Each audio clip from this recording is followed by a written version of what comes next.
Cravings तो बाबू भैया क्या क्या नहीं कराती। तो શરૂઆત કરીએ સવારથી। અમારે 4 જણની જમવાનું હતું, 3 જણની રસોઈ બનાવી। 3 જણની રસોઈમાં મેં બનાવ્યા રોટલા, રોટલી ને થેપલા પડ્યા હતા। તમારે આવું થાય છે કે 2-3 જણને ખાવાનું થાય, 3 વસ્તુ અલગ અલગ બનાવી? અને આ મેડમ આવે છે 10:30 વાગે ઉઠીને। નવી વસ્તુ આવી તેમાં ઘરે આ માટલું છે જેમાં પાણી ઠંડુ રહે ને બધા ગુજરાતીના ઘરમાં આ હોય જ।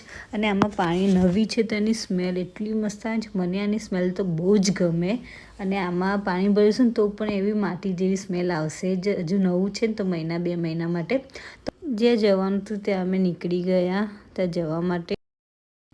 અમે પહોંચી ગયા અમૃતસરીના કુલચા ખાવા, જે અમદાવાદમાં બેસ્ટ પ્લેસ છે યારે કુલચા માટે।